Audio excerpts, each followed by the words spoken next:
Welcome, ladies and gentlemen. This is the City Commission, Bowling Green, Kentucky, City Hall, September 19th, 2023, 4:30 p.m. And we're going to begin tonight with an invocation and pledge allegiance, and I'm going to turn it over to Commissioner Melinda Hill. Thank you, Mayor. It's an honor tonight to have with us one of our local pastors who almost our entire, if not the entire community knows. And I've been teasing him. I think it would have been easier to get hold of one of our federal officials than it's been to get hold of him. But we have with us tonight Dr. Steve Ayers from Hillview Heights Church. And I first met Steve years ago when Bowling Green Christian Academy was housed in his church. And I knew then he was a servant for our community and greatly appreciate that. And later, as years went on, I've always heard Steve preach and I've heard wonderful things. I realized what a wonderful pastor he is when a man that's played a critical role in my faith, Reverend James Britt, he chose to go to Hillview before he passed. So I knew if Dr. Steve Ayers was good enough for Brother Britt, he was good enough for me. So Steve, thank you so much for being here, and please come lead us in prayer. Thank you for those kind words, Mayor, Commissioners. It's an honor to be before you. I want to thank you publicly for leading our city in ways that are effective for all people, and we pray that we continue that direction in Bowling Green and Warren County. Let's pray together. Lord, we're so thankful that we get to live in the city of Bowling Green. We thank you, Lord, that we've learned to respect each other, honor each other, and to participate in cooperation with each other, what is best for most.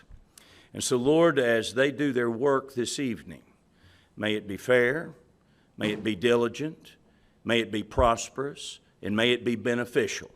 Lord, we thank you for all who work and who put together this city. We thank you for their efforts, their time, their sacrifice. So may we work together as citizens to create the best possible place for all of us to live and prosper in. It is in the name of Jesus Christ, who loves us, who saves us, and who stays with us forever, that we pray. Amen. Amen. Thank you, Steve. Pledge allegiance, please.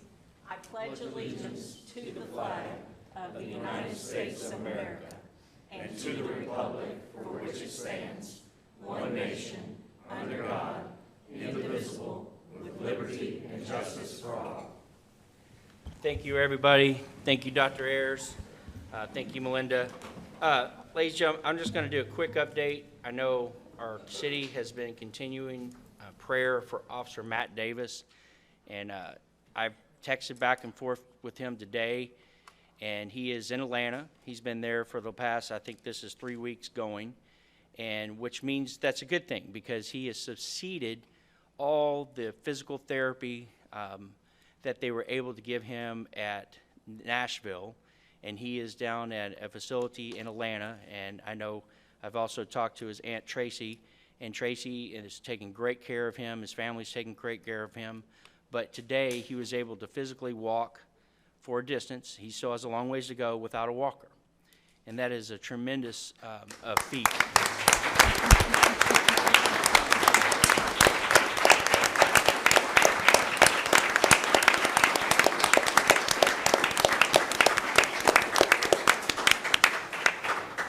He's grateful for the prayers. Tracy, his aunt, has said they're grateful for the prayers. They ask that they continue to send them his way. He is a man of faith. He is a man that believes in trying to come back, and he is wanting to come back in full force. And he's taken the time that he needs to be able to get to that physicality. But there's a ways to go. And I just want to remind the community that he's grateful, we're grateful for those continued prayers and thoughts. So thank you very much. Mrs. Jackson, will you please do a roll call, please? Commissioner Hill. Here. Commissioner Perigin. Here. Commissioner Bailey. Here. Commissioner Beasley Brown. Here. Mayor Alcott. Here. Mr. Meisel, you have any comments at this time? Just a couple, Mayor. First of all, if anyone in the audience wants to make public comments, please sign the register in the back corner of the room, and we'll take those up after our regular session is finished. Secondly, I want to give some acknowledgement to a gentleman that we all know pretty well, Mr. Matt Powell in our Public Works Department.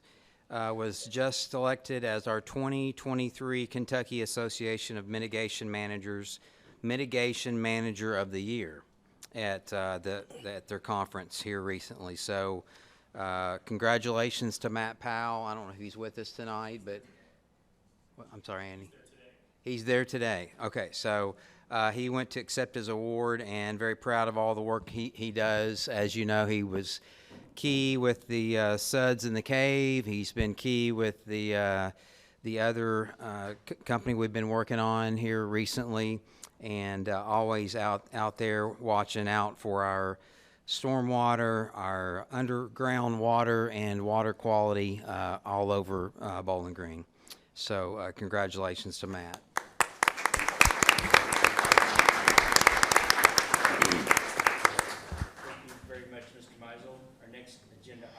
Regular meeting minutes for September 5th, 2023. So moved. Second. Moved by Commissioner Dana Beasley Brown, second by Commissioner Carlos Bailey. No discussion at this time. Roll call, please. Hill. Yes. Perigin. Yes. Bailey. Yes. Beasley Brown. Yes. Alcott. Yes.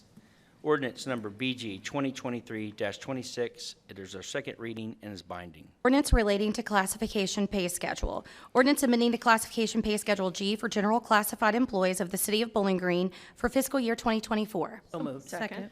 Moved by Commissioner Perigin, second by Commissioner Beasley Brown. This was a 5-0 from our commissioners. We had a very good brief on this pay schedule from Mrs. Husley, so thank you very much for that. Unless there's any further discussion? None. Roll call, please. Hill. Yes. Perigin. Yes. Bailey. Yes. Beasley Brown. Yes. Alcott. Yes. Municipal order number 2023-207.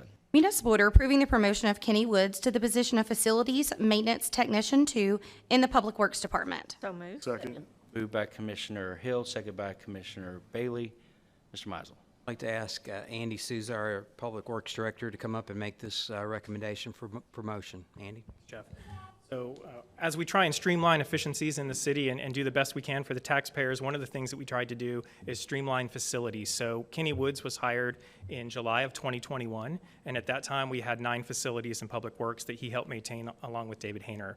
Exactly 2 years later, we added police and fire, and we now have 17 facilities that 2 of those gentlemen are responsible for. So that's the reason for this promotion, is to help move him up from within. And 2 weeks ago, you approved Facilities Maintenance Technician 1, which was Caleb Houchin, and now we've got a chance to move Kenny up. And just because of an administrative error, we did not present this earlier, but please don't make or let our administrative error overshadow how amazing Kenny is. So if you've been anywhere in fire lately, Kenny has been doing toilets and electricity and ceiling fans, and he does it all. He is not here tonight, but he has my highest endorsement and David Hayner's highest endorsement for promotion. All right, thank you, Mr. Souza. Any discussion? No discussion. Roll call, please. Hill. Yes. Perigin. Yes. Bailey. Yes. Beasley Brown. Yes. Alcott. Yes. Municipal order number 2023-208. Municipal order approving the promotion of Chad Doty to the position of Assistant City Engineer in the Public Works Department. So moved. Second. Moved by Commissioner Perigin, second by Commissioner Beasley Brown. Mr. Mizel. This item here is something I was able to observe when I was interim Public Works Director. I saw firsthand what we were facing with the growth of Bowling Green and the needs that we had. And so when Andy came on board, we sat down, and Andy's come up with more or less a reorganization to meet the needs of the community, and this will go a long way towards meeting those needs. So I'd like Andy to come up and present this promotion as well. Andy. Thanks, Jeff. So last 2 weeks ago, I presented the new structure of how we were going to look at capital improvement programs and also look at commercial development. So if you decide to promote Chad tonight, who is in the audience, the goal here would be for him to take over commercial development. So Chad has been with the city since 2016. He's a licensed certified professional engineer. He is our city engineer level 2 right now. So this would fleet him up on par with Kyle Hunt. So we would have 2 distinct areas of excellence for CIPs and 1 for commercial development. And I highly encourage you to vote for him because this is the benefit for the city for efficiencies and streamlining. And he has his entire family here tonight. So I will turn it over to questions for the board. I have a question. Chad, please stand up and introduce your family, please.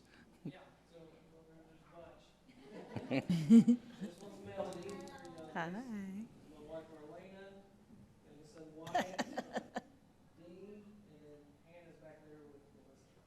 Wow, beautiful family, Chad. Commissioners, what do you think? Let's make it official. All right. Roll call, please. Hill. Yes. Perigin. Yes. Bailey. Yes. Beasley Brown. Yes. Alcott. Yes, congratulations, Chad.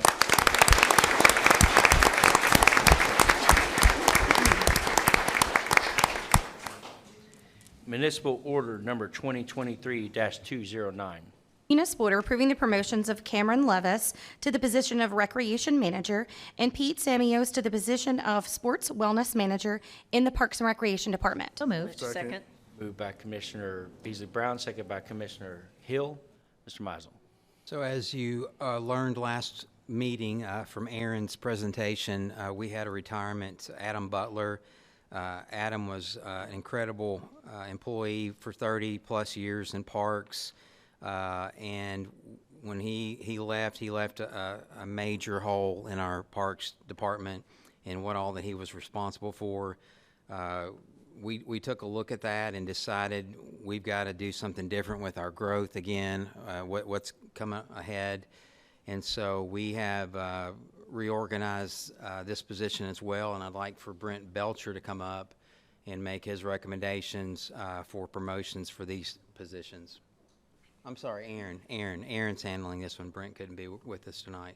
Aaron Holsey, our HR director. Brent's sitting right over there. Is He's here. hiding from you, but We just discussed, maybe due to some of the complexity or potential questions that I would come up. So thank you for your support. The second reading and approval of our new pay classification schedule includes these new positions that we're presenting to you. I apologize for the rush. We just knew with missing that first meeting in October, we have a couple of positions that need to be filled, some decisions that need to be made in these areas. Jeff already kind of did a summary, and I talked a little bit last week when we talked about the new pay classification schedule. For growth, really the best way for us to expand and make improvements in these areas is to give us more leaders, more ideas. And so tonight I would like to recommend Pete Samios for the Sports and Wellness Manager position and Cameron Levis for the Recreation Manager position. Both are here tonight with their families. If you gentlemen want to rise. We did do an internal selection process, and so we had the applications open for a period of about a week, conducted interviews and made selections from there. So please let me know if you have any questions. thank you very much, Aaron. Pete, you want to introduce your family? Sure. Hello.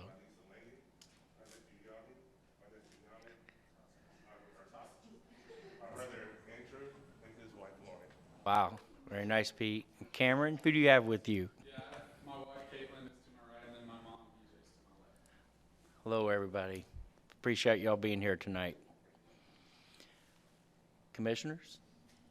All right, roll call, please. Hill. Yes. Perigin. Yes. Bailey. Yes. Beasley Brown. Yes. Alcott. Yes, congratulations, Pete and Cameron.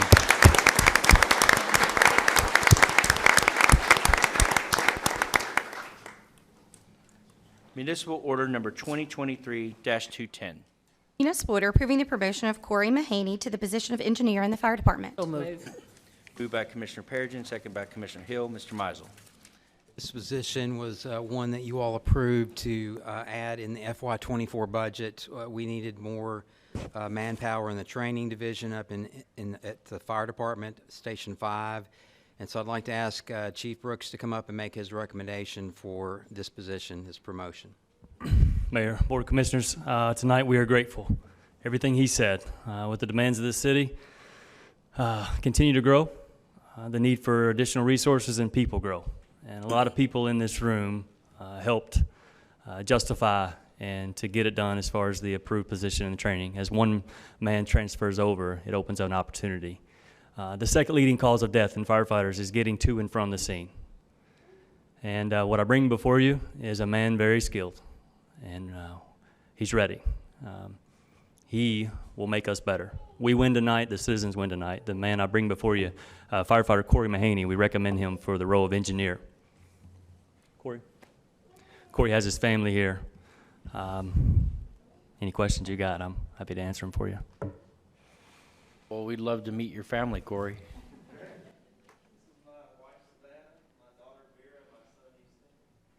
All right, nice looking family right there. All right, commissioners, ready to make this happen? Roll call, please. Hill. Yes. Perigin. Yes. Bailey. Yes. Beasley Brown. Alcott. Yes. Congratulations, Corey.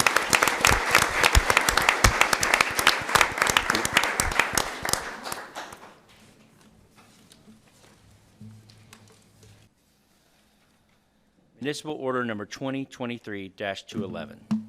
Municipal order approving the probationary appointments of Elvis Byramovich, Kayla Bradley, Sean Quasney, Jacob Owens, Jeffrey Schlauback, Nathan Smith, and Tanner Woolridge to the position of police officer in the police department. Moved.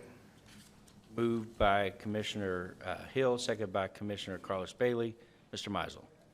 This one here may clear the crowd, so this is our next class of our BGPD officers, and we're very excited about this group of 7, and I'd like for Aaron to come back up and introduce you to these appointees for the Bowling Green Police Department. Aaron? Great. Well, I am here to make this recommendation. However, all of the work goes to Lori Gray, HR manager. She's done a fantastic job. As you can see, reading through my memo, she and Sergeant Hogue went through 88 applications. You may not know how complex the police recruitment and selection process is, but it's a long process and a lot of involvement, talking to a lot of people, from open houses to LASI testing, POPS testing, and we pass them on to the police department. They reviewed 41 of those candidates, and that's the point where we do polygraphs and psychologicals and background checks, physicals. So much is involved in hiring a police officer. We interviewed 9 candidates, and 7 are with us tonight. So police officer recruits, if you could please join me up here in the front, either on my right or left, so that you are here in front of the board while I announce you.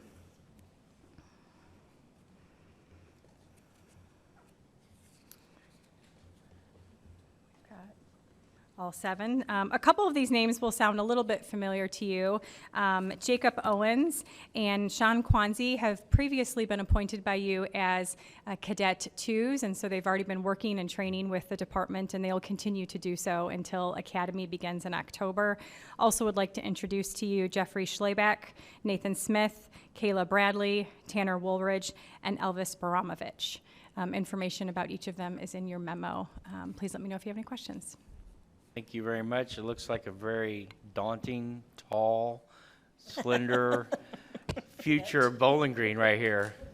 Maybe even a future police chief, or even higher. As we were talking out, says maybe, I think Elvis mentioned possibly mayor, and I said, well, there's 2 previous police officers on the board. Bruce Wilkerson was a mayor and a police officer, and Joe Denny was a police officer. And Bill Waltrip, when he was a city commissioner. So, you know, your path is in front of you. We're excited about you. We're excited about a new academy. Unfortunately, that's not ready yet, but we're happy that you're doing your training right here in Bowling Green, Kentucky. And next Friday, you're going to see a new class of officers that are training right now. And I think you're class 6, is that correct? All right. Well, and if you have family, please introduce your family that are here tonight. Hello. What's her name? Melissa. Nice to meet you. My mother, Mickey Owens, and my grandfather, Tom Staples. Hello.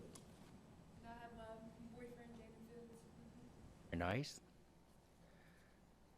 Well, we're your family too, so welcome to this family. Commissioners? Congratulations. All right, let's get it done. Roll call, please. Hill. Yes. Perigin. Yes. Bailey. Yes. Beasley Brown. Alcott. Yes, congratulations.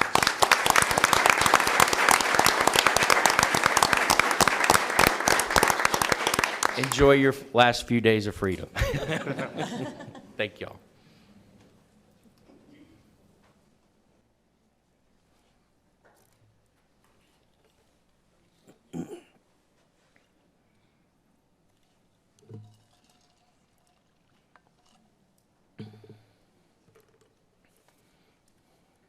Municipal Order Number 2023-212. Municipal order approving the probationary appointment of McKenna Tabor to the position of Code Compliance Officer in the Neighborhood and Community Services Department. So moved. Moved by Commissioner Beasley Brown, second by Commissioner Hill. Mr. Mizel. We had an opening in the building division, and we moved Jared Poteet, formerly in the Code Compliance Division, over to the building inspector position, which created an opening in code compliance. So we have a candidate up for tonight, and I'd like Aaron to come back up. I think Lori Gray worked on this one as well, but is on vacation, a well-deserved vacation. So Aaron, take it away. Right, yes. Once again, all the work of Lori has done a lot of work with Brad Chagorowski and Brent Childers to do many interviews. Would like to present for you McKenna Tabor. She's with us tonight. McKenna, if you can stand. A familiar face to the city. McKenna has been a communications dispatcher in our police department and has been working with the city-county planning position as an administrative coordinator. So we're excited to welcome her back to the city as a code compliance officer. Fantastic. Kenny, did you bring your family with you? Well, we're glad you're staying in the Bowling Green family, so. All right. Roll call, please. Hill. Yes. Perigin. Yes. Bailey. Yes. Beasley Brown. Yes. Alcott. Yes, congratulations, McKenna.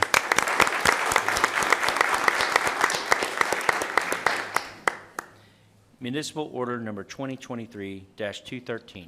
Municipal order accepting and ratifying actions of city officials in executing a grant agreement among the Bowling Green Warren County Regional Airport Board, the City of Bowling Green, Warren County, and the Federal Aviation Administration for design of a runway rehabilitation project. Moved by Commissioner Bailey, second by Commissioner Hill. Mr. Mizel. So the airport, Bowling Green Warren County Airport, was able to get this grant for rehabilitating the runway. And it's a federal grant, but as usual, the state and city and county have to kick in some matches. City's match and county's match is only 2.5%, which equates to only $6,733 on this one. So it's a really good grant. And Susan Harmon, our airport manager, is with us tonight if you have any questions about this project. Thank you, Mr. Mizel. And Susan, I know you've worked really hard on these past grants, and this is the second one. So thank you for your work, your diligence. And we're proud of what you're continuing the work to refurbish our airport, and I just want to say thank you. Commissioners, any further discussion? None. Roll call, please. Hill. Yes. Perigin. Yes. Bailey. Yes. Beasley Brown. Alcott. Yes. Thank you. Municipal Order Number 2023-214. Municipal order authorizing the submission of an application to the U.S. Department of Transportation for the Reconnecting Communities and Neighborhoods Grant in an amount up to $11 million. So moved. Second. Moved by Commissioner Hill, second by Commissioner Beasley Brown. Mr. Mizel. NCS brought this to us and would like to apply for it. It's the Reconnecting Communities Neighborhoods Program.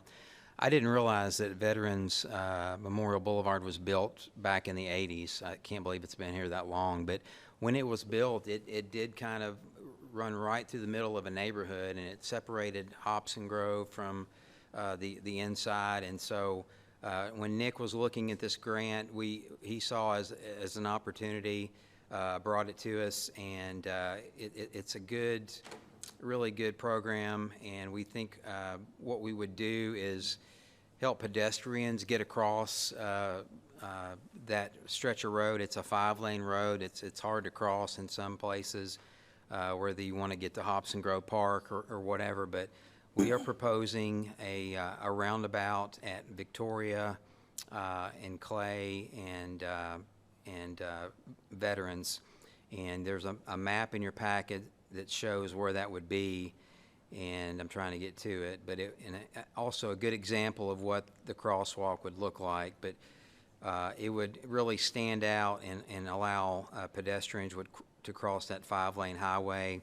But the roundabout would be proposed at Victoria the intersection of Victoria where it meets Old Barren River Road and Veterans, and would be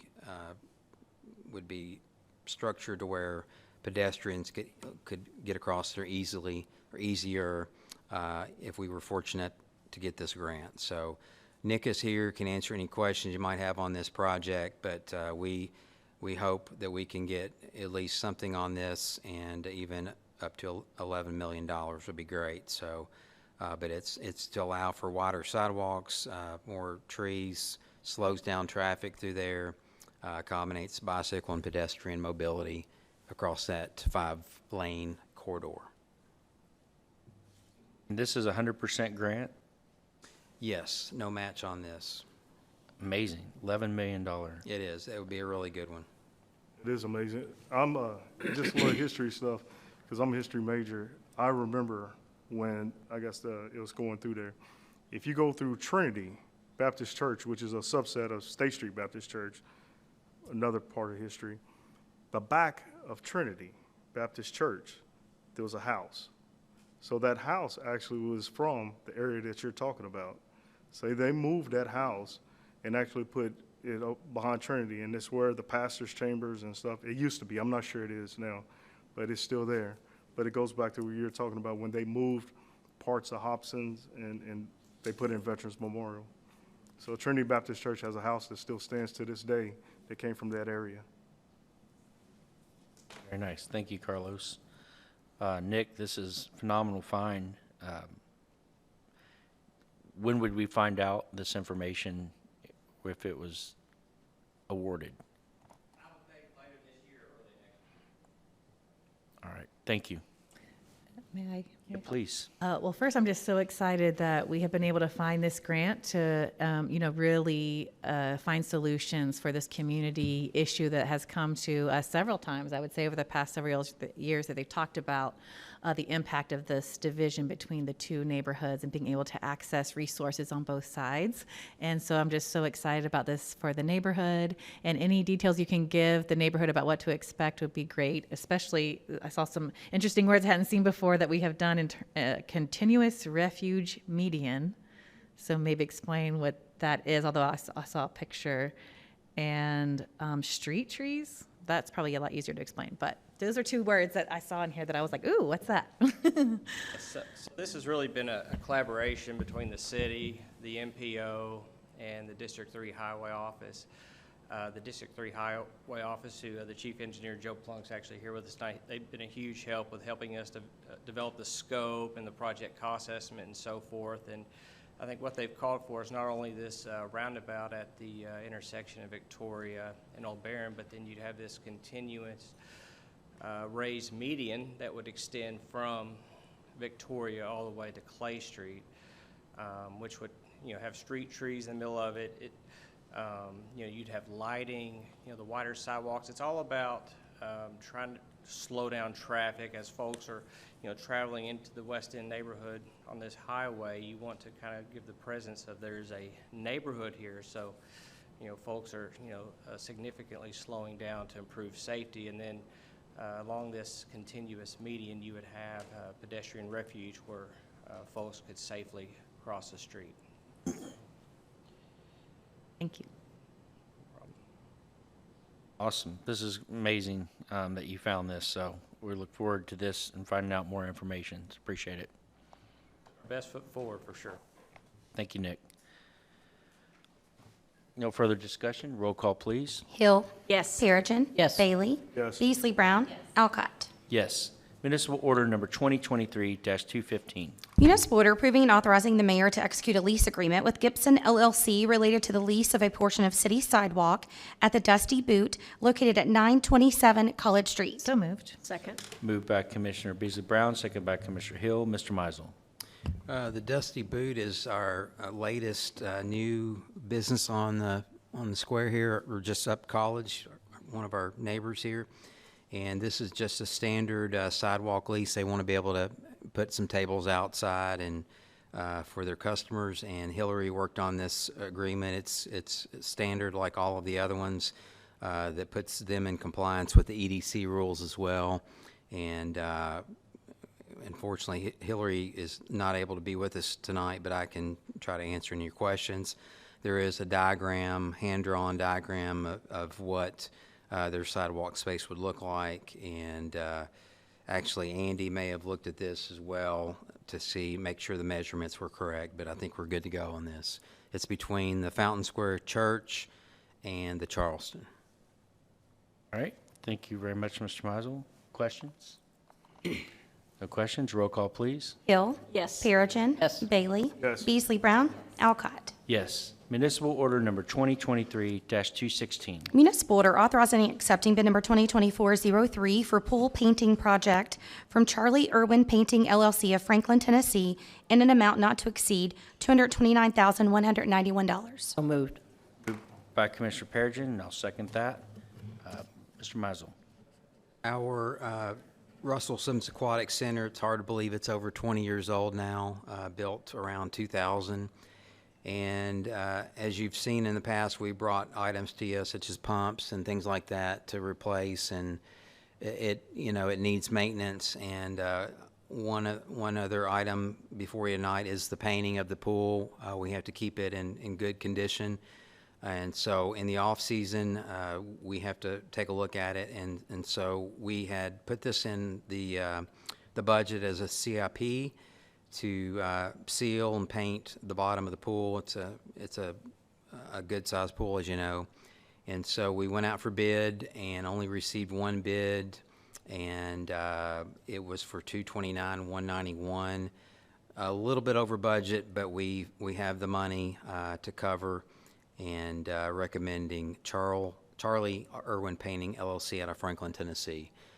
Brent is here, can answer any questions you might have about this project. All right, thank you, Mr. Mizel. Commissioners? I understand this is going to help repair this pool, which closed down a little bit earlier this year, Brent, and bring some of those major repairs to fruition. Sir, it's really a normal wear and tear issue. This is recocking joints, filling in some cracks that's come over time. The paint will help secure the bottom of the pool. It's something that, this is not the first time we've done this over the 20 years. We've done it less than 10 years ago. We had to do this, the same thing. As it ages, we probably have to do it a little bit more often. But yeah, this is unrelated to us closing early. That was a plumbing leak that we had that was corrected. This is just a normal wear and tear maintenance that we want to correct before next pool season. So it's going to bring it back to full. This will be, yeah, we want to do it while it's still warm enough. The paint is really specialized paint, so you have to do it during dimmer temperatures. We want to do it now and not wait till next spring. Sure. So, Thank you for that update as well. Yeah, Appreciate thanks. the connection. Thank you, Brent. All right, any other questions? None, roll call, please. Hill. Yes. Perigin. Yes. Bailey. Yes. Beasley Brown. Alcott. Yes, municipal order number 2023-217. Municipal order approving a contract through Sourcewell Cooperative Purchasing Contract with Enterprise Fleet Management of St. Louis, Missouri for fleet management services. So moved. Second. Moved by Commissioner Bailey, second by Commissioner Hill. Mr. Mizel. So that I don't steal any of Andy's thunder, I'm going to ask him to come up and present this item to you. We have some guests in the audience that Andy will introduce to you, but Andy, take Thanks, it away. Jeff. So it's interesting, when I took over as the Director of Public Works, I went around to all the divisions and I spent a lot of time at Fleet. And Denise is here tonight, and I'm not usurping her. She's lost her voice. So I'm channeling my inner Denise as I talk to you. What's interesting is if you go back in time to 2004, 2006, I looked at how many mechanics we had in Fleet. And we had 6, and the fleet was about 275 vehicles. So I'm going to throw some numbers at you, but just put it in context. Back then, we had 1 mechanic for every 46 vehicles. 1 mechanic, 46 vehicles. The fleet has continued to grow over time, and we're at 600 vehicles today and major pieces of equipment. Major pieces of equipment would be our leaf machines, our bush hogs, our street sweepers, and our new ratio today is 1 mechanic for every 71 vehicles and major pieces of equipment. So when I go down to fleet and I talk to them, they're fired up, they're energized, and rest assured, citizens, the vehicles our city operates are safe. But where we're at now is we're in a triage mode, where we're not in a preventative mode of fixing these vehicles preventative maintenance-wise, so that we're not dealing with major catastrophe issues, which we are dealing with now. So the fleet is busy. They do major engine swap outs, you name it, they do it. So that was sort of problem number one. Problem number two for Denise and her team is Denise is in charge of acquisition for the city. Whenever we buy new vehicles, it goes to the fleet manager, and it takes an awfully long time to get a vehicle. I was hoping Chief Delaney was here tonight. I don't see him, so Penny. Police has been waiting for a pickup truck since 9 September 2022. And Denise has been waiting for a pickup truck since September of 2022. So the acquisition timelines right now for vehicles are well over a year. And between our budget cycle, the contractual relationship of how we get those vehicles, it's sort of a never-ending perfect storm of we just can't get vehicles fast enough. So we've got overworked mechanics, and we have not enough time to get vehicles. And so instead of presenting you with a problem, what I wanted to do is sort of frame the problem and then give you a solution that we found that we're very excited about. Denise is super excited. She can tell me if I'm blowing sunshine. But we think we have an option to help get us in a healthy state. And so before I introduce the team from Enterprise, where I have Catherine and Justin come up, I just want to make clear that what we're preparing to present to you tonight is for our light-duty trucks, cars, and SUVs. It is not for fire engines or apparatus. It is not for police cruisers.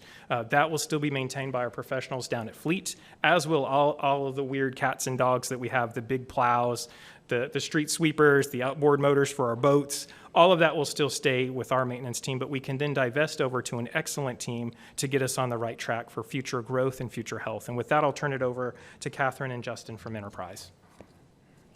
Yes, ma'am. Good evening, Mayor and Commissioners. Thank you so much for this opportunity. I'd like to begin tonight, if I can, just with a brief introduction of myself, my coworker, also my company, but more importantly, our fleet management program, and explain to you how it's really going to impact the city from a financial side, but also from an operational side.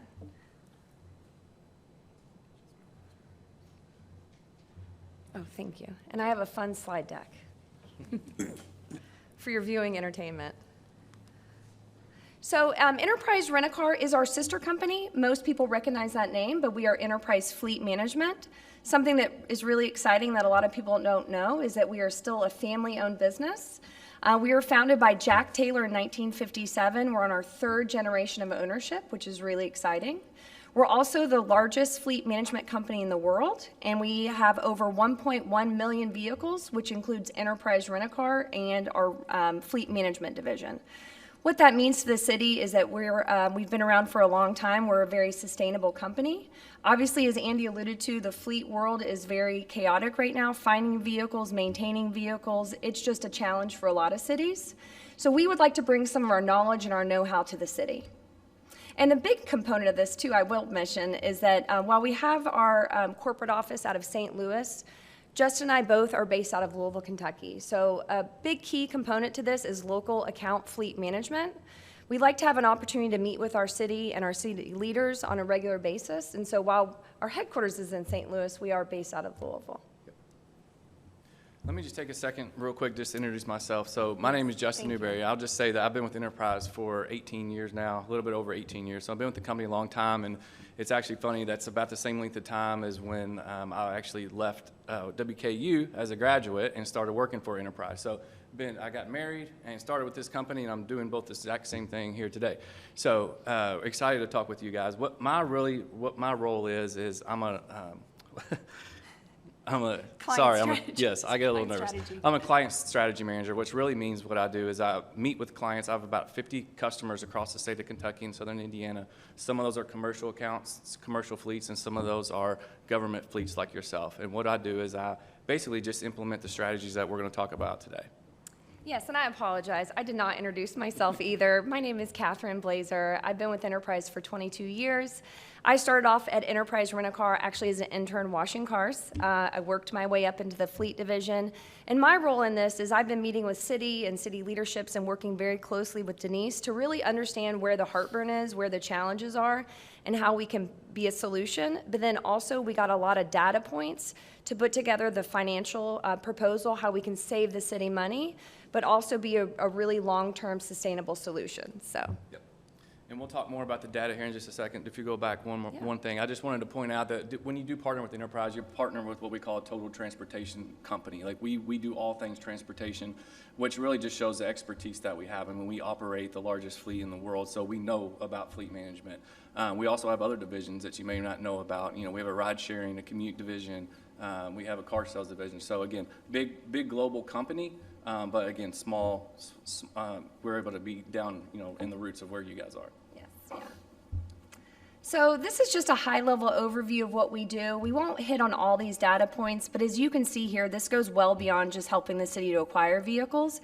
We will help you do that, and we've made some significant headway. I think we've located about 14 vehicles already, so we're making some really good progress, Denise and I. But then we do everything that happens after you acquire a vehicle. So getting the vehicle road ready, upfitting, tag, title, registration. Then we have a maintenance program too. Maintenance and fuel is probably one of the larger benefits that we offer to the city, where you can still utilize your local repair shops, but behind the scenes, we're gonna be tracking the data, capturing it, and then doing something with it to help make ongoing recommendations. A big key component of what we do is helping our city sell vehicles. Right now, the city for the light-duty fleet is on a 16-year replacement plan. So what that means is that the city is going to hold on to a vehicle for 16-plus years, and what we don't recognize is any resale value. And so we're going to introduce a program to you where we can put the city on, at least the light-duty fleet, on a healthy replacement plan, where we're going to actually take advantage of the resale ability rather than running it until it's at the end of its useful life. But this is just a high-level overview of everything we do. And again, Justin is a key component to this, helping to manage this and maintain it. It's a very fluid program. What we decide to do today may be different than what we decide to do next year and what we decide to do in 10 years. So there's lots of checks and balances through the local account management that we'll provide for the city. Yep. And this is just a snapshot. I mentioned that I work with about 50 fleets across the state. About 17 of those are government accounts that I specifically work with. And right next door is one of them at Warren County.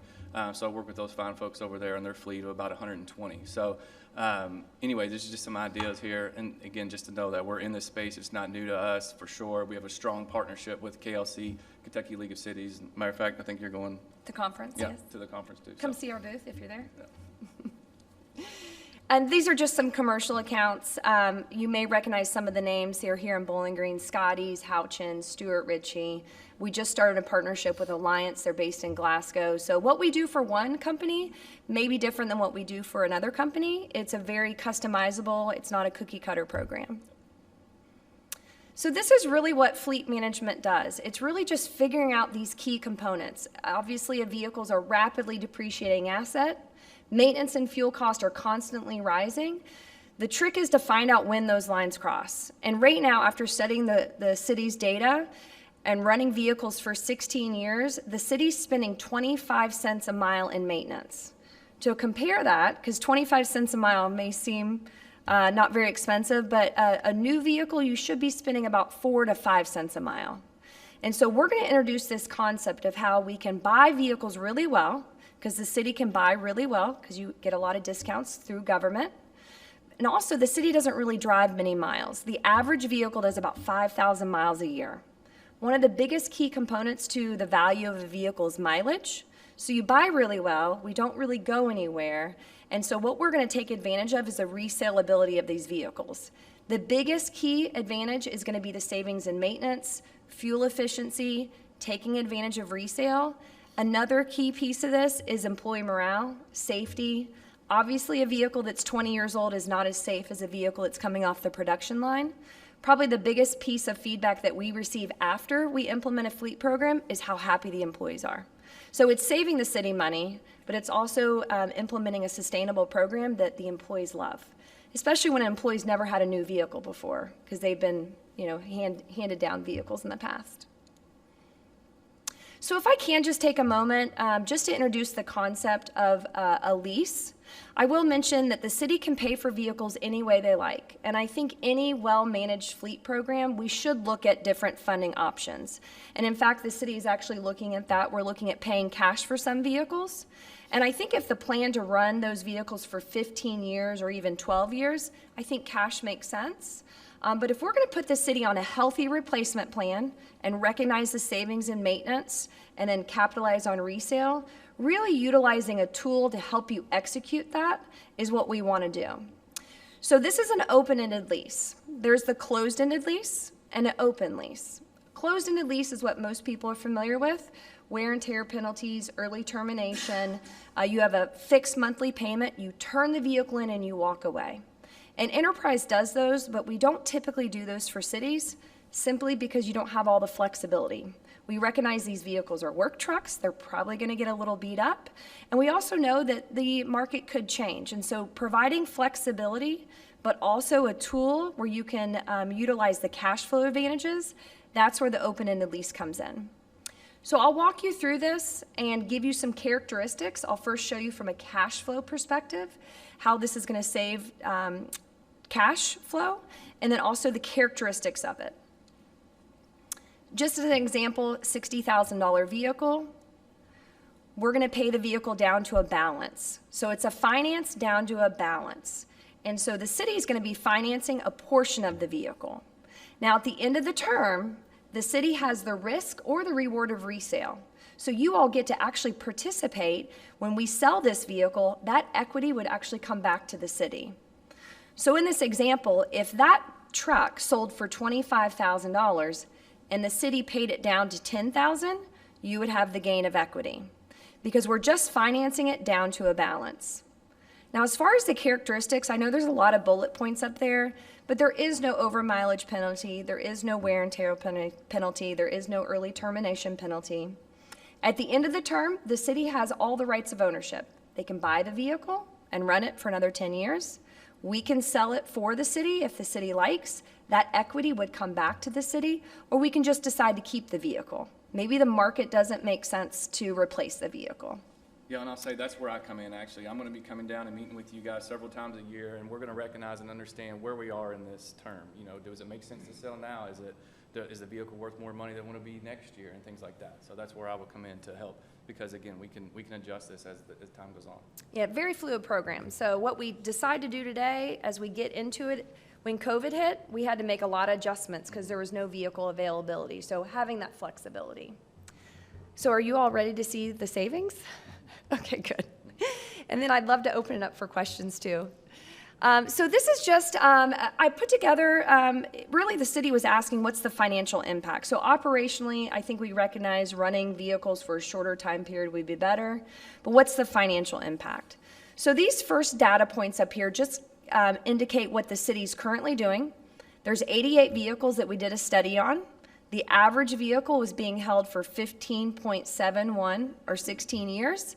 The maintenance cost is $112 or 25 cents a mile. If we go over to the right a little bit, the average vehicle does about 5,400 miles.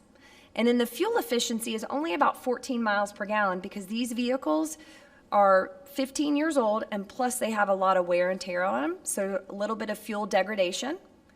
And if we were to transition the city over to about a 3-year hold average, so some vehicles we're going to keep for 3, some vehicles we're going to keep longer, we're going to see a savings in maintenance and a savings in fuel. So this is what the city's currently doing every single year by running these 88 vehicles for 16 years on average. We're acquiring about 5.6 vehicles, paying cash, $252,000 rounded up to $253,000. The maintenance cost, again, coming in at 25 cents a mile for $118, and the fuel at $118. So total fleet budget dollars are $500,000 approximately every year. And I think Andy alluded to, and I know Denise, if she could, she would share some of the challenges of just maintaining this aged fleet. So what we'd like to do is introduce the tool, which is the open-ended lease, and do a phase-in approach. And so what we've pointed out and indicated is that there's about 25 vehicles in the first year we'd like to replace for the city. And so this is what Denise and I have been working on. So those 25 vehicles through the open-ended equity lease would cost the city $241,000. The equity owned, that is us selling 25 vehicles for the city. These are your vehicles we would sell for you. That money would come back to the city. So we would get those vehicles off your insurance and sell those vehicles on your behalf. The maintenance cost in year one would drop to about $94,000 because again, we're starting to implement new vehicles. Fuel is going to get a little bit better because we're not only ordering more vehicles that are fuel efficient, but we're also right typing the fleet. So just because someone's in a truck today doesn't mean they need a truck. Maybe they need an SUV. Maybe that makes sense for their job. So we're right typing that, opportunity to save fuel. In the first year, we're projected to cost the city $332,000 compared to your budget of $500. We're saving the city in year one $157,000. So this right here just shows you every single year we're looking at replacing your existing vehicles in your fleet. That equity would come back to the city.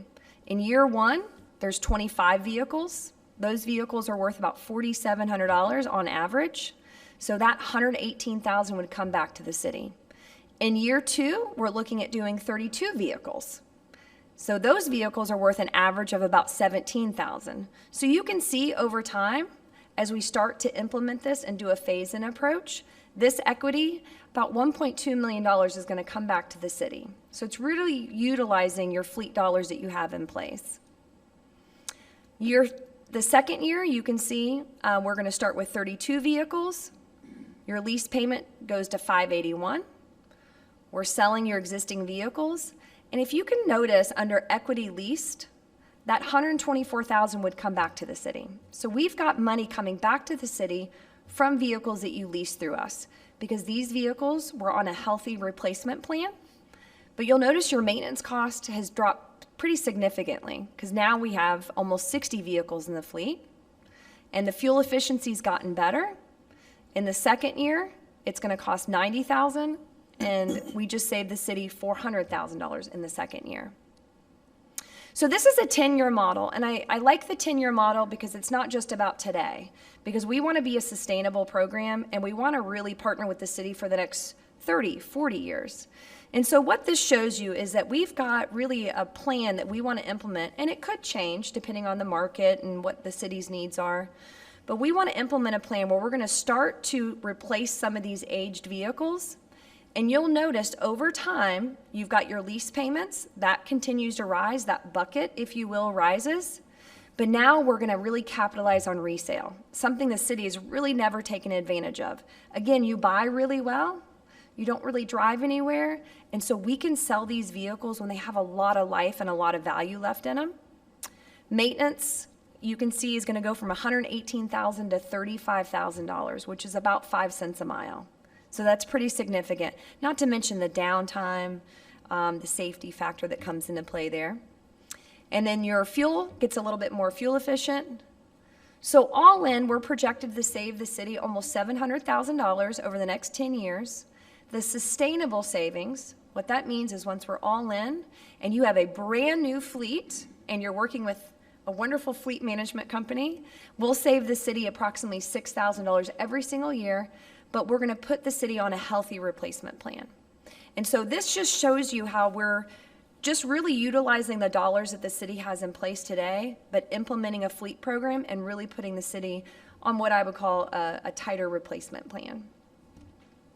So I would welcome any questions that you have. I know that was a lot of information. I've been working with your leadership team for quite a while now, so I know that was little bit of information, so I'd welcome any questions. All right, thank you, Catherine. Thank you, Justin. Commissioners, questions?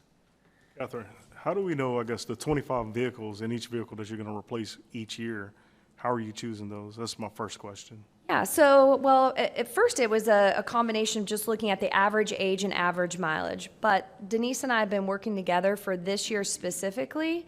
She really earmarked after, and I don't want to speak for her, maybe Andy can speak to this, but really talking to the department heads, what their needs are, what makes sense, what do they need to replace it with.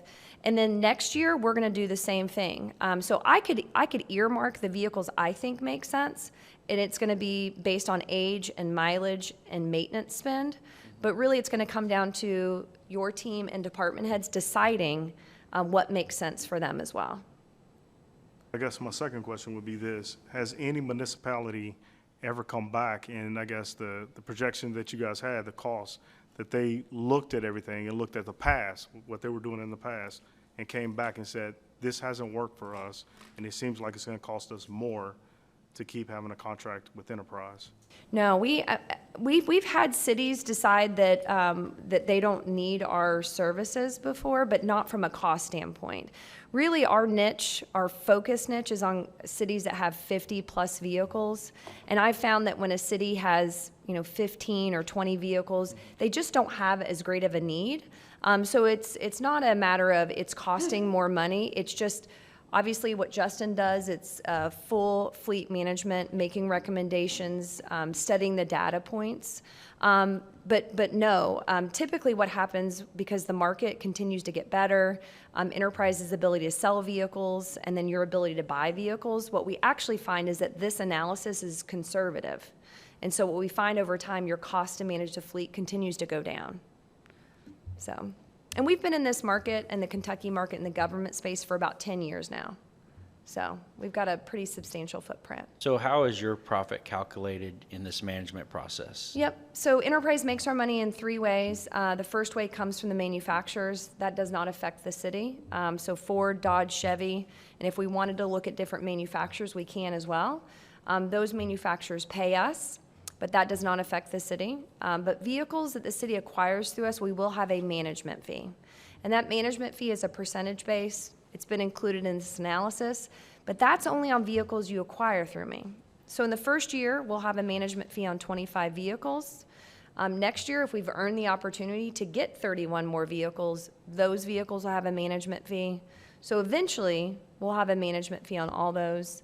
And then the third way is we do have a disposal charge. So at the end of the life of a vehicle, it's $400. So those are the 3 points how Enterprise makes our money. Is your savings calculated in these projections you're sharing with us tonight? For instance, your cost that you're projecting for the next 10 years, is that savings calculated in these projections? Yes, yeah, our cost to, yes, our management fee, our disposal fee, and then of course the acquisition itself doesn't affect the city, yeah. Thank you. If I may, I'm going to address this to our CFO, Katie. Have you reviewed these numbers, or do you feel good about this program? I do. The benefits for us, as our Public Works Director described, outweigh what we might have to pay a little bit extra for, because normally we are paying cash up front. We're not doing a lease. We're not paying an interest. But the fact that we get the maintenance services, we receive their assistance in buying and disposing of the fleet, makes a big difference for us in terms of cost. Thank you so much. So where does this maintenance occur? Does that occur at one of your, one of your places? Well, actually, this is what's so great. Our maintenance, you can utilize local repair shops here in the city of Bowling Green.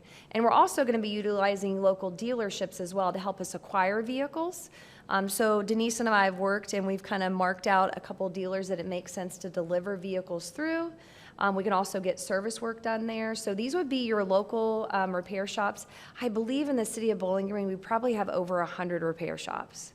So again, Enterprise Rent-A-Car, sister company, lots of vehicles, lots of maintenance happening. And so you can utilize our infrastructure for the fleet as well. So would our maintenance folks that we have 6 on the payroll right now be doing any maintenance? What would they be doing? So we have 8.5 mechanics Okay. right now. So we just hired another one, which is great. And we have a part-time person. Those mechanics would focus on none of these vehicles other than brakes and tires. Is that correct? Andy, make sure you speak in the mic, Sorry. please. Thank So you. these vehicles are only Public Works vehicles? No, these are across the city. So Enterprise would have neighborhood and community services vehicles, parks and rec, public works, anything that's not police or fire pretty much, or any of those weird odds and ends, they would manage. And so those would be maintenanced across the city. So for example, if there was a Jiffy Lube or any, you would go there and get your oil change there, and they would manage all of that. So our mechanics could focus on public safety vehicles and our heavy stuff that we work on in public works. It wouldn't cost, I guess, just to piggyback what Commissioner Perigin said, it's not going to cost a job in the future down the road Not at all, and that was one of the things we talked about when we first started this initiative, and I talked to Denise just to make sure we're not taking any jobs away from our fleet mechanics. We're actually empowering them to be sort of stewards of proactive maintenance for our first responder vehicles so they can actually own the things that they're operating on instead of just a factory of in and out, which crisis do I have to deal with today? Thank you. Yes, sir. I have another question for you, Director Souza. Yes, ma'am. So I noticed in this first line that we don't have anything under equity owned, so we don't make even $1 when we sell our vehicles that we currently own? Do at Gov Deals, and Katie, you're better to answer this. I know we do auction them off. What's the average price for, do you know? I think we might make $1,000 on a police vehicle that we've pretty much stripped down to nothing. It's not a lot of money because we do wear them out. And then there's, Gov Deals has a fee too that comes off of that. So, I don't, go ahead, Commissioner. No, go ahead. So, to give you a little history, was it back in 2016, Catherine? We were trying to figure this out. We met, Catherine was new to the government side, and I think I was still CFO, I can't remember. So I was, and so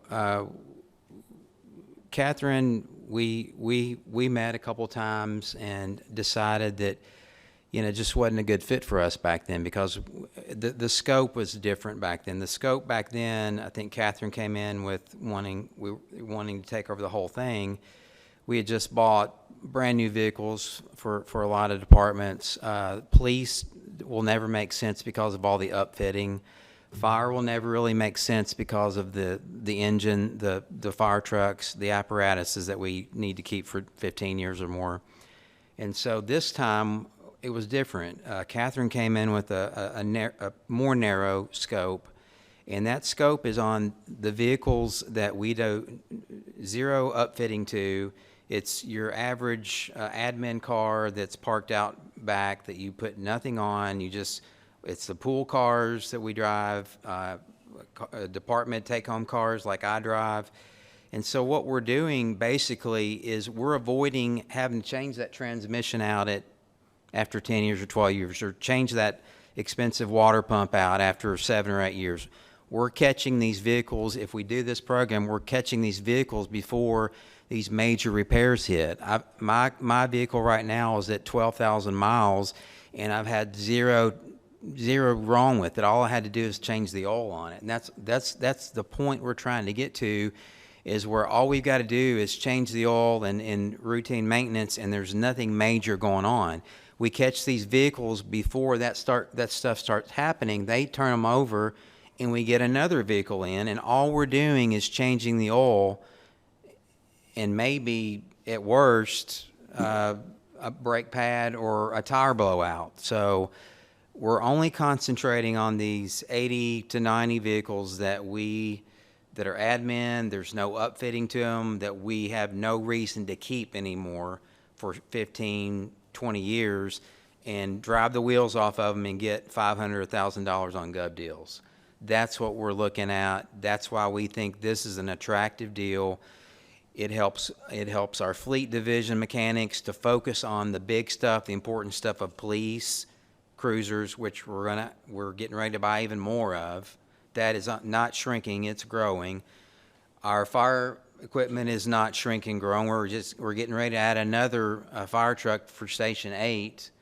And so that's the critical stuff. We're down to one heavy equipment tech. One emergency vehicle technician. One emergency, and he was at the fire on State Street refueling fire trucks on the scene.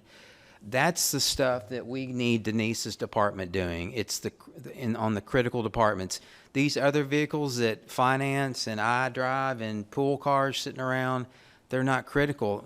We could give them over to this program, and it's off Denise's plate. She doesn't have to worry about the buys and the sales. And to me, the most attractive thing about this is the recouping of the value of the vehicles and all that getting tilled back into our equipment replacement fund. The fact that we can buy a truck for $60,000 and 2 years later sell it for $40 or $50 and get most of our money back, that's a heck of a deal to me. So that's what caught my attention this time. I'll be honest with you, I was a little leery after our first meeting 7 or 8 years ago. I thought, here we go again, but this made a lot more sense this time. Well, I will say too, financially it has to make sense first, then operationally. But to your point, Jeff, the vehicle that he's talking about that we sell for $50,000, in 2-3 years, that vehicle will only have 15,000 miles on it or 20,000 miles on it. So if we take that same pickup truck and you go buy it for your family, it's going to cost you $60,000 to buy a new one. The city buys really well, so you can buy that same truck for $50,000 or $55,000 because you're government. But in 2, 3, 4 years, that vehicle will only have 15 or 20,000 miles on it. It's a very, very attractive vehicle for someone to buy. And so that vehicle, you could buy a brand new one for $60,000 or a slightly used one for $50,000. But the trick is that the city paid $55,000. And so the real secret sauce to what Enterprise does, yes, we're going to save significant dollars in maintenance. Yes, we're going to help you from a safety standpoint, from a fuel standpoint.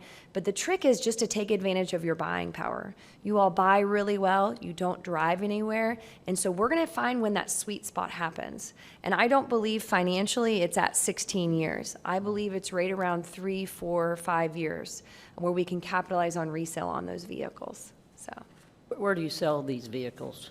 we You sell have them locally? Or? we do. We have 400 dealers we work with in the state of Kentucky. We typically don't go to auction at all because there's fees associated with that.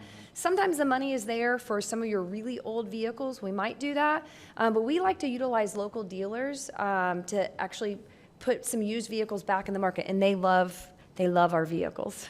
Slightly used. I'm looking to buy one. Okay, yeah, well, there you go.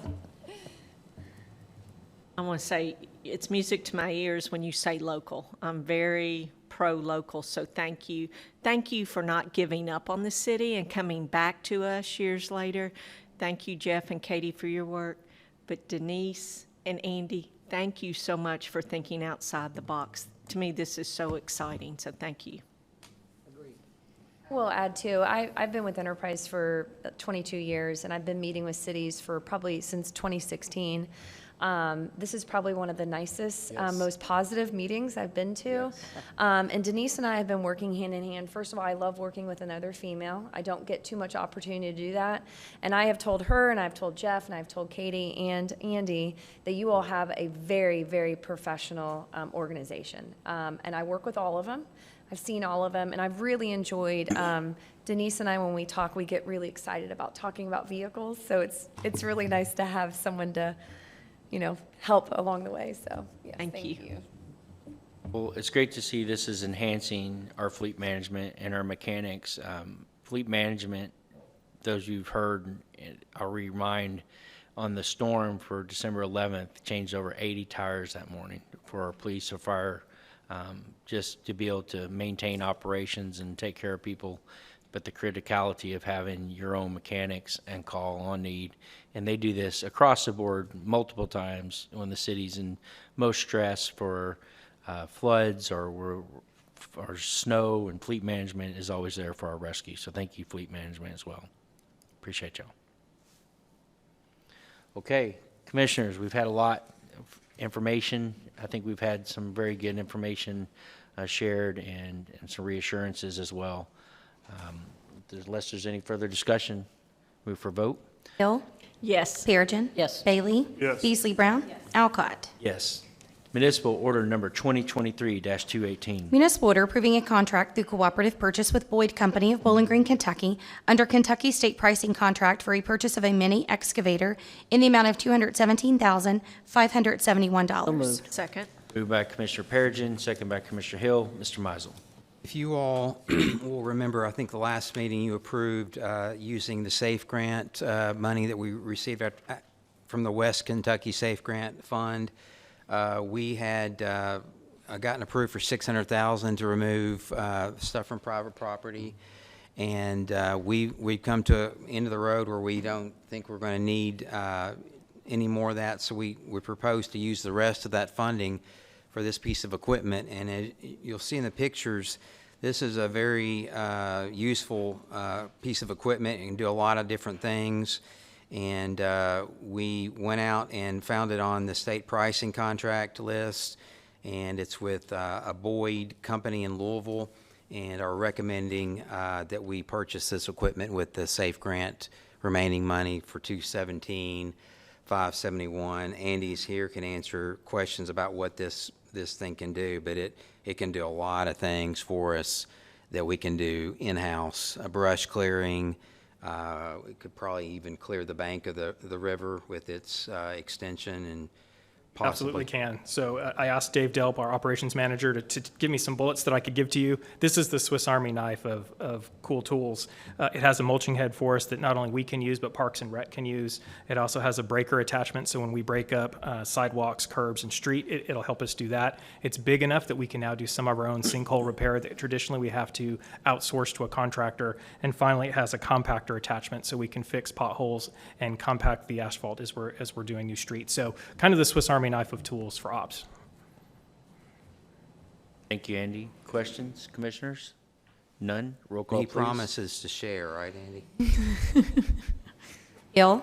Yes. Perigin. Yes. Bailey. Yes. Beasley Brown. Yes. Alcott. Yes. Municipal order number 2023-219. Municipal order authorizing a change order to the contract with Scott Murphy and Daniel of Bowling Green, Kentucky for Fire Station Number 5 and Training Center Construction Project in the amount of $707,653 for a total project cost of $16,708,963. So move. Second. Moved by Commissioner Perigin, second by Commissioner Carlos Bailey. Mr. Meisel. So I've tried to keep you guys, you all updated on this project. It's the public training center in Station Number 5 up on Porter Pike. We have run into some sinkholes up there, and I kind of pulled the reins on this a little bit over the last couple weeks to make sure we were doing all of our due diligence, and I feel like we got the original request to change order for $784,000, and I said let's look at this a little bit harder. And so Andy and Dave Hayner and Nick and a lot of people went to work on this, and we've got some second and third opinions, and I'm going to hand it off to Andy to kind of explain where we are today with this project and what our recommendation is before you, right here tonight. Andy? Thank you, Jeff. So I think you did a great job forensically walking us through. So back on the 22nd of May, all of you were at the groundbreaking ceremony, as were many in this room. And since that time, our general contractor has been up leveling the ground, compacting the earth, and we've had 4 subsequent sinkholes open up. And so when that first sinkhole opened up, it forced the team to take a knee, and I think rightfully so, to figure out what's going on underneath the earth for where we're going to put this 30,000 square foot facility, this very expensive $16 million facility. And so our design team, Branstetter Carroll, who is here tonight, hired a geotechnical engineer to come look exactly what's going on, and their recommendation was this concept called a micropile. I am not an engineer, so I equate this to stilts. If you think about stilts on a house, that's what we're recommending to do. And we've had second and third opinions on this. And just for my own situational awareness, we did something in Public Works we've never done before. The city owns about $1 million drill rig. So we took our drill rig that we take and do injection wells with, we took it up to Fire Station 5 when we drilled our own holes.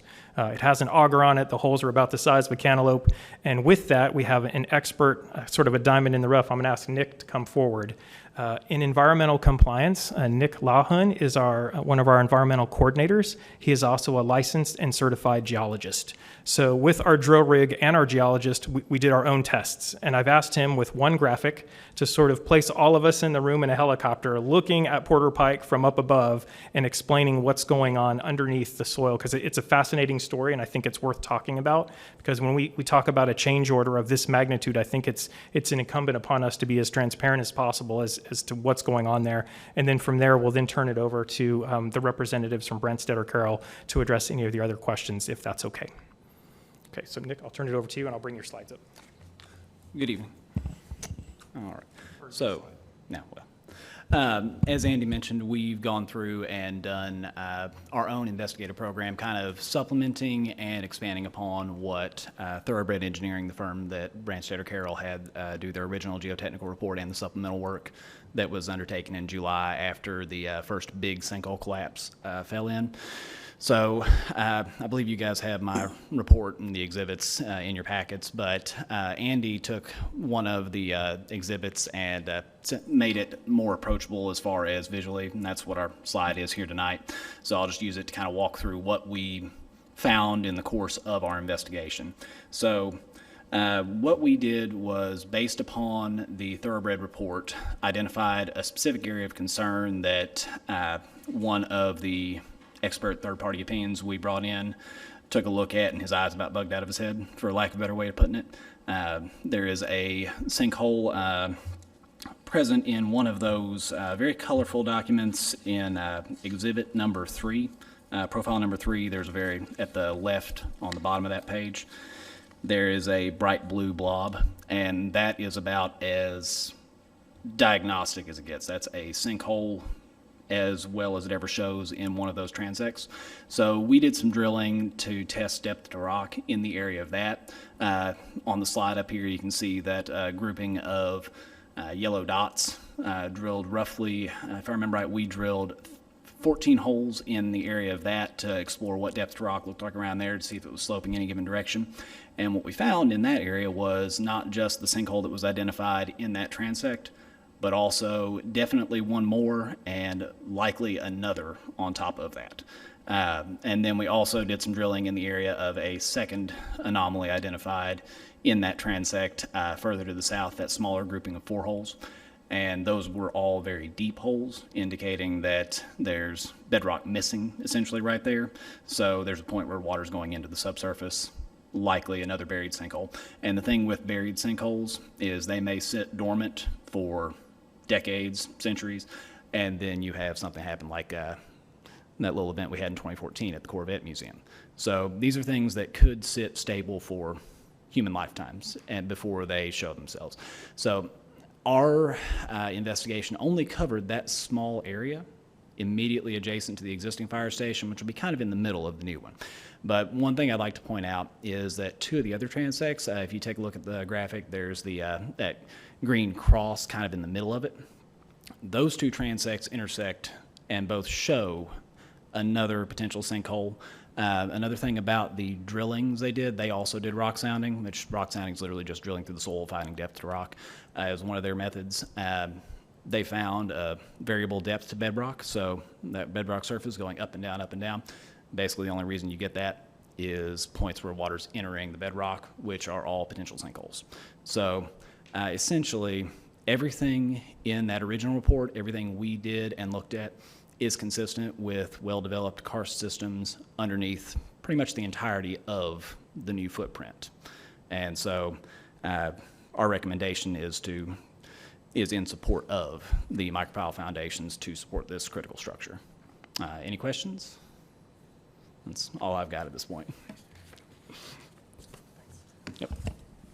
So what this means is if you approve us to do this, it doesn't negate the future concerns. There could absolutely be a sinkhole that opens up underneath this complex, but what will happen is the complex will stay right where it is and everyone will be safe. It'll look a little bit funny because it'll be up in the air and the ground underneath will be gone, but this is shoring up not only the complex, but the emergency communication center that we plan to put in there as well.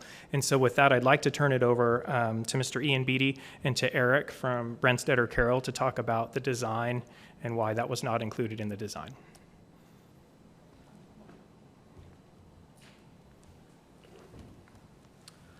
Thanks, Andy.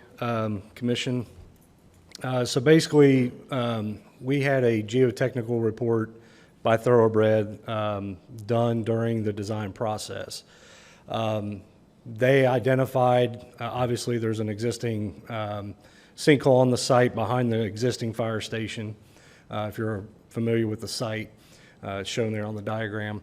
And they identified potential karst features across basically where they did the borings for the project at that time. Unfortunately, our engineers during the design went with what they believe to be an adequate footing and foundation system, and did not heed all the recommendations in the geotech. We unfortunately did not catch that when we went out to bid. Had we have caught that, we could have planned for a deep foundation system as what we're asking for tonight with respect to the change order. And so obviously we're disappointed that we're standing here having to do this at this point, but it is a necessity to move forward in order for this project to not only finish construction, but also to deal with, obviously, the sinkholes that have now opened up during construction as the contractor's been digging and compacting the soil. As you see in that photograph up there on the top right, that's a recent one that's opened up on the site. So we have throughout the process, as Thoroughbred came and did their study, and we designed a new the micropile system. We have worked with the contractors, we've worked with the city. Obviously, as they mentioned, they've done some of their own investigations. We've talked about different systems. Could we use this? Could we use that to try to mitigate costs? And so we've negotiated with the contractors, worked with them on the design with their installer to get it down to the figures that we're presenting tonight. To try to get that price is reasonable and as close to what it would be at bid time had this been in the bid when we went out to bid earlier in the year. So, Eric, let me add. Again, this is Eric Chambers, and I'm Ian Beatty. One of the things, and it's by no means an excuse, had the design that our engineer came up with under the recommendation of Thoroughbred is where we prepared what's called basically a proposal request. We asked the contractor what that value would be had we had it in the design at bid time. That's the $784,000 number. So had the design been the micropile system, that would have added the value to the bid of $784,000. This, unfortunately, being found during the construction, has opened up a smaller window of brightness, is that because there was a contractor involved, our contractor, our engineer and the contractor and their pile designer were able to adjust the initial design to a savings to bring the number down to about 600 and, was it 630? 597 by the time it was done. So it went from what would have been reflected in the bid of 784 down to 597.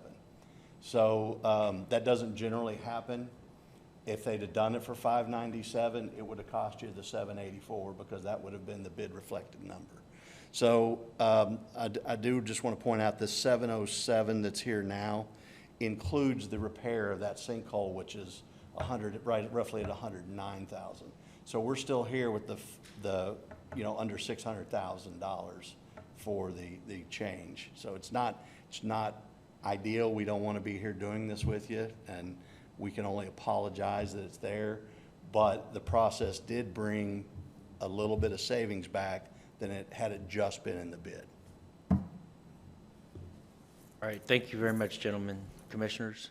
That's one question, and it's not even because of that 2014 sinkhole that opened up, but I'm thinking also of the Cumberland Trace sinkhole that opened up as well.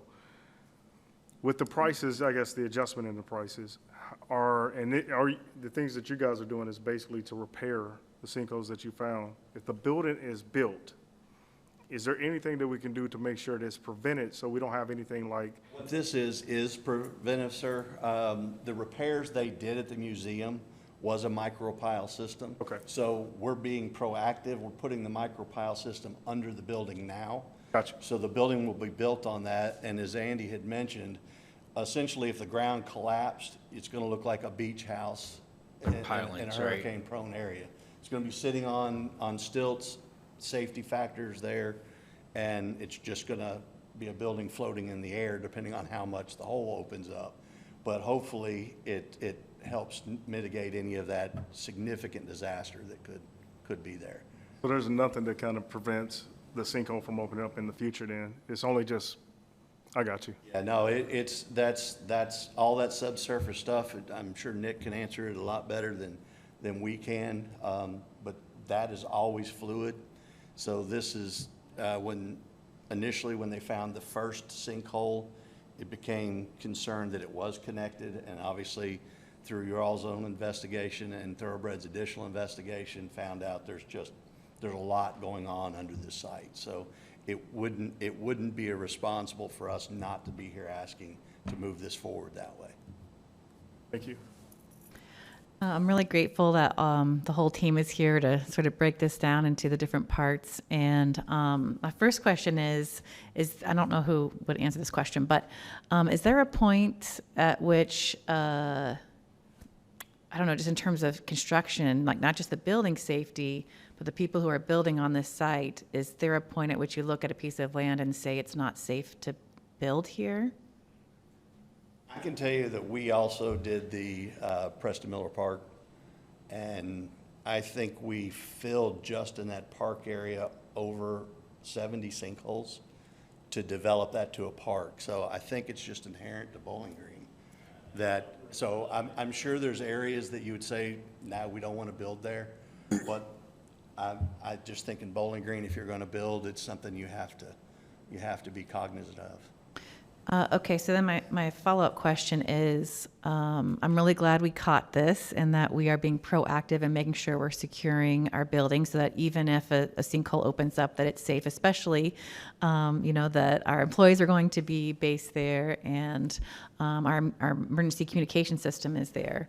I guess what I want to make sure in terms of what did we learn from this situation, because we are seeing this happening all over our city just this year in terms of many different big projects, government-funded projects that are then coming back later and having these issues. Do we feel like we have identified how to make sure that we catch this? I mean, especially since it was somebody in here noticed it, but none of the kind of checks and balances that should have caught it didn't. So I'm just curious about in terms of the industry in Bowling Green, have we learned from this year about how we're not going to ignore it, or how do we make sure this doesn't happen again, essentially from these couple of different things that have happened to several government entities over the last couple of years? No, we have. Okay. We will obviously double check and recheck all of that type things. We know it's always that possibility down here, but I think we've implemented our own checks and balances, so we don't just get into the design from our design team and say this is good. We're going to be doing a lot more verification from our end. It doesn't benefit the project at this point, other than to say we've learned our lesson. And then from the city, do we have new checks and balances on our side, or? We were unaware of the December 2022 report that had this in it, so now we've got due diligence to go back and say, give us everything you have from all of our vendors and contractors, and we are blessed to have a geologist on the staff now who, Nick jumped into that as soon as we got it, and we were on it that same day. We just didn't know, so now we know to go look. Okay, great, thank you so much. First of all, I want to thank the mayor for giving me this stress ball because he knew this item is stressing me out to the max. Thank you all for being here because you're going to take a beating. I am so disappointed in this. You answered a question that you did Preston Miller, but I was going to ask you, was this your first project you've designed on karst topography? The answer would be no. Okay, but yet this happened. The initial report made the recommendation to do a pile system. I know that there was a budget concerns. I don't know, the engineer hasn't done anything but, laid his head in our hand and asked for forgiveness. But it should have been designed that way. We didn't get it designed that way. Our checks and balances have now improved to go back to verify that we're meeting this, we're taking our team members' design and making sure that it meets that information. That's part of our new due diligence to ensure that. Again, it doesn't soften the blow to ask you guys, but had it been done initially as recommended, it would have been in the budget number. It would have been at the 784 number ballpark. We're getting a little bit of savings back from this, but it's not explaining something is value added and bid reflective doesn't soften it. This isn't, we're not asking for $10,000 to pull out of your pocket. I mean, this is something that is difficult. We understand that. We've talked to David and the city in great detail. We've basically thrown ourselves on the sword for it. It's, as your design team, it's our fault that it wasn't in the bid. It wasn't initially designed that way.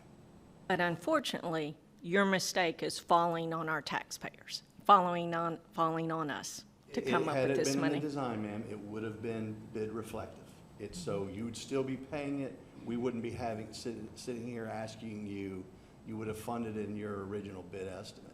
I do want to add that this number being added is still below the budget number that we've been presented and talking to you guys about through the whole design process. So we're still below what we believe the project would have cost to begin with. It's not like it was all missed, it was never in there, and now the damage of it not being there is addition to the project. Had it been designed the way it should have been or as it was recommended, it would have been bid, you still would be paying for it. So it's only the fact and that it's a large sum of money that you didn't fund, however your funding mechanism was going to be for the project. It's still an embarrassment from us. I mean, we do a lot of work in Bowling Green. We don't want to stop doing work in Bowling Green. They're great client. We've been down here for several years and hope to stay. But we can't push this off on anything other than we should have gotten it designed that way. You would have paid for it. It doesn't change whether you paid for it, but we didn't get it in there, and we're standing here telling you it's not fiscally responsible for a $16 million project to move forward without covering this pier system, and we can only apologize, but in the design, it would have been in the bid number. So your funding mechanism would have been the only thing difference for you. Another question, you kept mentioning you had lots of people come in giving different opinions, verifying everything was correct. Who paid for those people coming in to give those different opinions? I didn't say about the people for other opinions. We did get Thoroughbred Engineering, our geotechnical engineer, to come do it again, and that is not a city cost. Another thing, and it's probably for Andy, has the city of Bowling Green ever had this much extra work put on them for a project? Kept hearing all these tests. We went out, thank goodness we have a geologist on our staff, but it seems like we've had to go out and do a lot of work to cover up for this mistake. I'll defer to Dave. Dave, you've been here. Have we ever done that, Dave, that much work on a project? And some of that's on our own initiative, and that's at my direction, wanting to make sure that before we come to you, we've really done our homework. We paid for that drill rig, and quite frankly, we don't use it as much as we can, and so using that injection well rig didn't cost the city too much, so I thought it was value for the taxpayer. And I appreciate you all doing that, but it bothers me that our city employees had to take their time when they could be doing other projects when we're paying people to get this done. But thank you for doing that. That's all I have. All right, Commissioners, appreciate everyone's information. My one question I have is how long has this been delayed as a project due to this reassessment? If you all vote and to pass this tonight, the contractor's starting the pier work tomorrow. They've requested 90 days. 60 of it is essentially probably the project delay, but they've still been working, but they've just been kind of passing time doing the site work. They're asking for additional 30 just through the cold weather work that's going to make some of it difficult. But in general, they think the majority of that time will be made up once they get it out of the ground. So, but the formal change order will be with about 90 days in it. All right, thank you. Okay, no further discussion. Roll call, please. Hill. I want to explain my vote. I can't vote for this because I believe that people who come to do business with the city think they can make mistakes and have us cover them. I'm tired of it, so I'm voting no. Perigin. Yes. Bailey. Yes. Beasley Brown. Yes. Alcott. Yes. Ordinance number VG 2023-28, first reading, non-binding. Ordinance amending Code of Ordinances. Ordinance amending Chapter 2 Administration and Chapter 11 Finance, Taxation, and Economic Development of the City of Bowling Green Code of Ordinances. So moved. Second. Moved by Commissioner Perigin, second by Commissioner Hill. Mr. Mizel. I'd like to thank Ashley for for working on this amendment. She knew that there were changes that needed to be made in this chapter, some cleanup that we had been putting off for some time, but she has written a good memo. I'd also like to thank Katie. Katie added Chapter 11 revisions as well, which pertain to the payoff. We have paid off the first Transpark GO bond as of just a few weeks ago, so that's a big deal. There's a section in Chapter 11 pertaining to that we are repealing and taking out. The rest of this, as I mentioned, it's just some updates to the different department chapters and sections, and we'd be glad to answer any questions you might have. Ashley can answer most of them, I would say, if you have any. But it's basically just clean up some Great. changes Thank that have you, Mr. occurred that we Mizel. haven't amended. Commissioners, any questions? Okay, none. Roll call, please. Hill. Yes. Perigin. Yes. Bailey. Yes. Beasley Brown. Alcott. Yes. Municipal order number 2023-220. Municipal order approving and authorizing out-of-town travel expenses for Commissioner Sue Perigin to attend the Annexation Task Force meeting in Frankfort, Kentucky. So moved. Second. Moved by Commissioner Hill, second by Commissioner Beasley Brown. Mr. Mizel. You all just have to approve your own travel with a municipal order, and Commissioner Perigin went with, I think, Hillary to this task force meeting. KLC requested all the cities to attend these task force meetings in Frankfurt to show support, and I was unable to go due to my calendar, my schedule, but Commissioner Perigin and Hillary attended. And Commissioner, do you want to update where the thing is, or? Yeah, the KLC and KACO, the Kentucky Association of Counties, are negotiating the future of annexations for the Commonwealth of Kentucky. It's kind of a thing. It's a big deal. It's probably the #1 initiative that KLC, I serve on the board of KLC. We rank all of our initiatives. We just did that. And at the meeting today, I'm sure that they have passed that list of about 40 different initiatives. And the annexation issue is the #1 initiative that KLC is taking on, because, as we all know, in order to move our communities forward with economic development and other things, big companies want fire and police protection, and the county doesn't really have that kind of capacity. So why this task force got even started was because there was a proposal in the last legislature that was going to halt any annexations for a 5-year period of time. No more annexations until we could work this out. And it really boils down to a handful of communities across the Commonwealth that just don't seem to want to work together, the cities and counties, and so it's a push-pull on the occupational tax and the running of a jail. It's a complicated situation. But I firmly believe that Bowling Green, Warren County, with a fast-growing community, a slow-growing community that doesn't have economic development, not a big issue. A fast-growing community, I doubt that we're going to get a 2,000-job EV battery company in the Transpark that had to be annexed into the city in order to provide services. Would have happened. I promise you it wouldn't have happened. There's no way. We wouldn't even have a Transpark. That whole park out there is annexed. It never was in the city. It's annexed into the city because large companies and manufacturers and all kinds of entities are investing in our community, and they expect certain levels of service. So I don't know how it's going to work out at the end of the day. There's a couple more task force meetings where we can, and I'm hoping to get to testify, that we can make our case for not halting annexations or hurting the ability to have, and just know that the city of Bowling Green doesn't go out and take people's lands. These are all annexations by consent. I don't remember being here for 9 years that we've ever annexed anything that wasn't somebody coming to us and saying, a landowner who has rights, has property rights, saying, I really want to be in the city and I really want to have your services. So I don't know how it's going to work out, but it's an ongoing kind of a debate, and there's a committee that's been formed up in Frankfurt, and they will ultimately hear a lot of testimony over the year, and they will make the decision.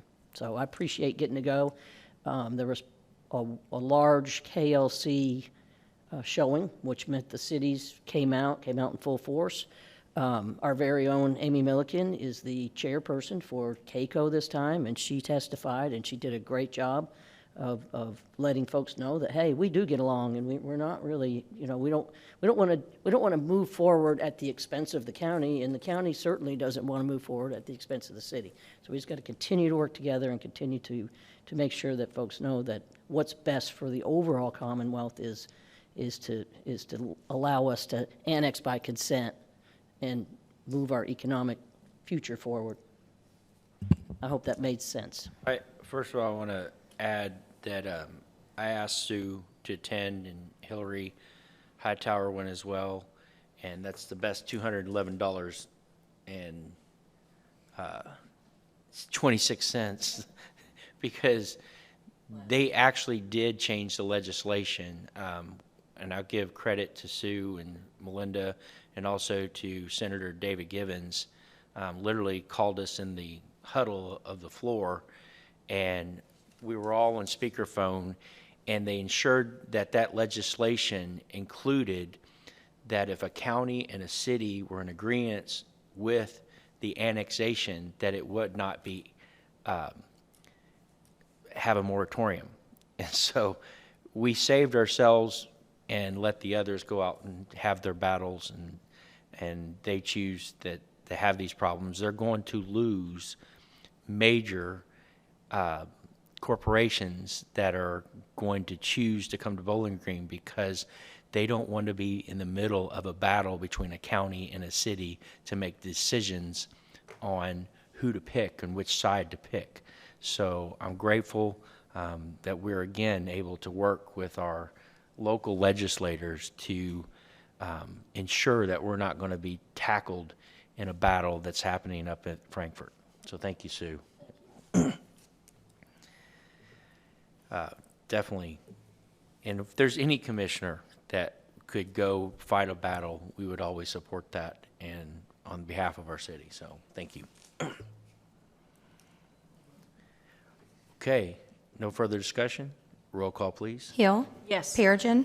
Yes. Bailey. Yes. Beasley Brown. Yes. Alcott. Yes. Municipal Order Number 2023-221. Municipal order approving the reappointments of Connie Pittman and Clara Verst to the Bowling Green Community Tree Advisory Board. So moved. Second.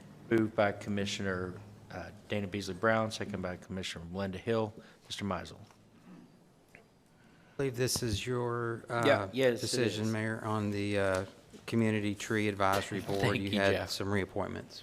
So Connie Pittman has currently been serving. Clara Vest has currently been serving. They've been actually very active in naming some projects that people can get behind and actually put their name on trees and some of our parks that are currently out there. And I'm very proud of their service and recommend their continuation on this board, and they'd like to be reappointed as well. Any questions, concerns? Okay, roll call, please. Hill. Yes. Perigin. Yes. Bailey. Yes. Beasley Brown. Yes. Alcott. Yes. Ordinance number BG 2023-27 is our second readings binding. Ordinance rezoning real estate. Ordinance rezoning tracts of land containing 12 acres from AG Agriculture and RM4 multifamily residential to RM4 multifamily residential located at 372, 376, 378, 380, and 384 Pasco Boulevard, 3030 Cave Springs Avenue, 1320, 1324, and 1329 Sunway, presently owned by Cave Springs Property LLC. So moved. Second. Moved by Commissioner Perigin, second by Commissioner Brown. Beasley Brown. This was a 5-0 vote at the last commission meeting, unless there's any questions. No questions? Thank you for being here, Mr. Peterson. Roll call, please. Hill. Yes. Perigin. Yes. Bailey. Yes. Beasley Brown. Yes. Alcott. Yes. As you're checking for public comments, yes, and I'd like to yield an announcement from Commissioner Hill. Yes, thank you, Mayor. I'd just like to send out a congratulations to Bowling Green High golf team, to Coach Witt and Assistant Coach Hill for winning the regional golf tournament. Glad they could bring that up, and they won a big tournament in the state championship over the weekend. Bowling Green High brought that trophy. It was the 15 best teams in the state in Lexington over 2 days, and they were able to bring home that trophy. So Bowling Green came in first today, and Greenwood second, and they will be moving on. All right, fantastic. No, Coach Hill. I don't know him. Okay, we have Matthew Ashley, who would like to join. And you have Matthew. We give our members 5 minutes, up to 5, and I'll let you know Route 3 and 4. But I'm opening that up right now, so if you give me a second, I'll make sure I give you the proper time.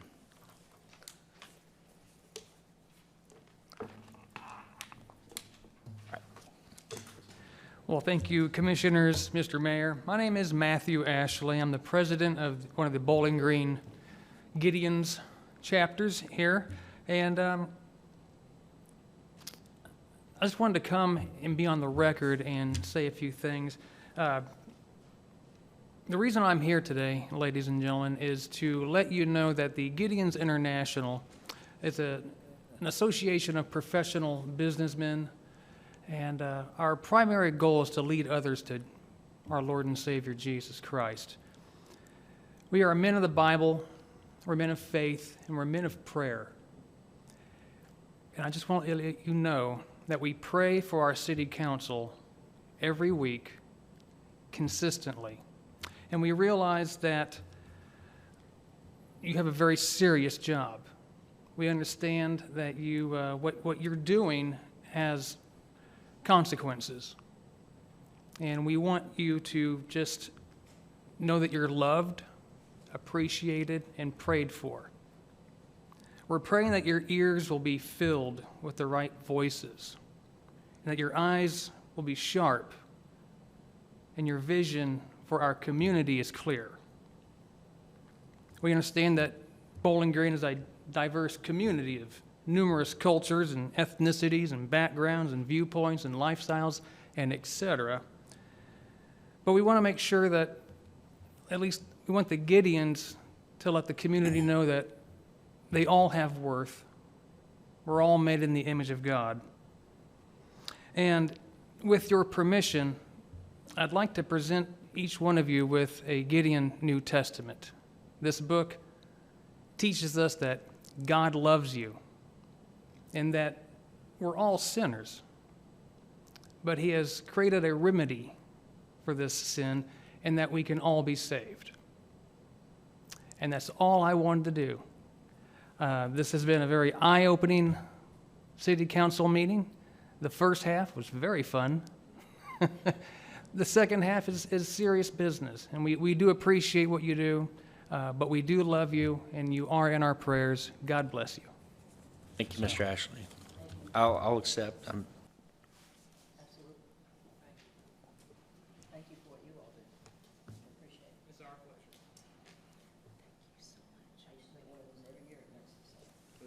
Thank you, sir. You used to have it as green, didn't you?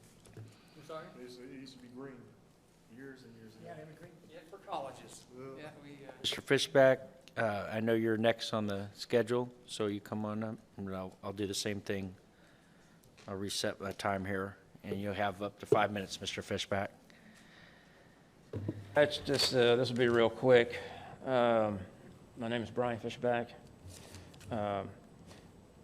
There's an interest in town halls to be held for the Warren County residents and concern to the Tyson Foods and Envision Factories and the Buc-ee's store. Like the town halls shown in the news during the last month that have been held for the city of Elizabethtown for their plant factories.